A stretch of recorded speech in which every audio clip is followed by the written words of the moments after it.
What do you do with your hecklers? You must get a few. I've had 100 hecklers in one night and about 3 normal people. Some of the audience, I think it's just over it. You just don't shut up, basically. I try and think of something funny. You say, is that your own brain or you're breaking it in for an idiot? Or certain little charming things like that. You know, put your heads together and make a log cabin. I must ask you about the Falklands thing, because, I mean, that was something that you were desperate to do, wasn't it? Yeah, it took me 2 years to get that together. Not a lot of people wanted us to go at first. Someone, I won't mention who it was, said that it's a bit old hat now. And I thought, well, yeah, it can't be a bit old hat. What's old hat? Well, the Falklands. You know, someone said, well, the war's over now, gone and forgotten. So I didn't take that no for an answer. I wasn't taking that, you know, mate, a bit of Dunkirk spirit. So we went down there. We went down there and did it.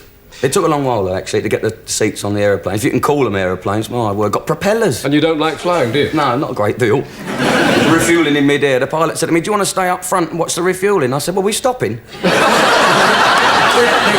It was a funny smell in that cockpit, I'll tell you that.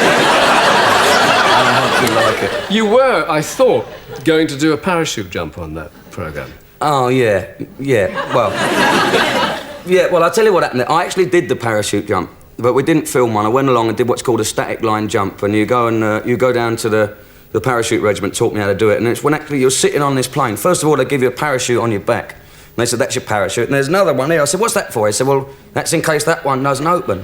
I said, I said, well, what if this one don't open? I'm convinced that none of them will, you see. And he said, it will open. I said, well, why don't you wear this one on your back then?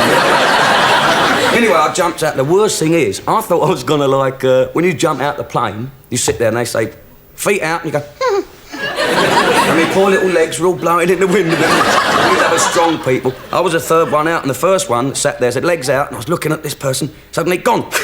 I mean, gone, it's weird. Well, I've just been talking to this person, suddenly gone, and then it's me. I looked at that bloke with them big old sad eyes, like what you have in murals in people's houses. Please don't make me go, mister. Really was, but out I went. But I thought I was going to fly around. You straight down. Yeah, and people sing songs like they scraped him off the tarmac like a pound of strawberry jam. Oh, yeah. When he was testing my parachute, he said to me, he kept smelling it. There's a little fella from the Paras, he was in that programme, the Paras, and he kept smelling me parachute. I was saying, what is it? What's the matter? Tell us. What? And I sort of like that now, you know. He said to me, that parachute smells of death. Oh! He did, honest. Very nice chap. Yes, graveyard humour. But I'll tell you, the greatest thing is that when you land, they say parachuting's the next best thing to sex. So it's got to be a close second, I'll tell you that now. You remember your first time when you was a kid, you like to phone your mates up, I've done it! It's the same with parachuting. Well, a jump's a jump, isn't it, really? I take the point. Wasn't it? But it was around that time that you recorded your song. The Falklands show, yeah, and and I didn't do the parachute jump because I was too scared.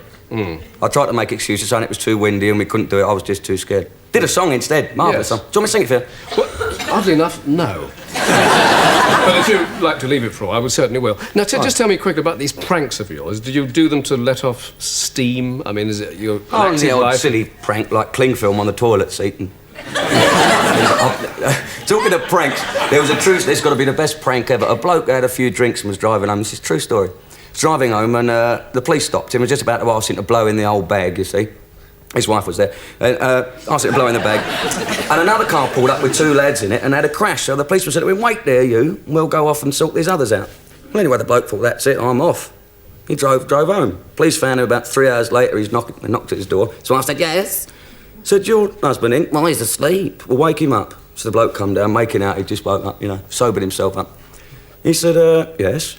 He said, what do you mean, yes? We told you not to leave the scene of the crime. He said, I haven't been out. He said, look, we stopped you for drinking driving and you've legged it. He said, I ain't been out all night, you prove it. And he said, where's your car? He said, it's in the garage where it's been all day. He said, do you mind if we have a look at it? So he said, certainly. Coming round here, wake me up, middle of the night, I'll protest my MP. He lifted up the garage door and the cop said, how long have you been driving a police car, sir? Yes, that is bad, that. If you carry on like this, perhaps we'll get that song a bit later on, OK? So don't go away, but for the moment, Jim Davidson, thank you very much indeed. Thank you.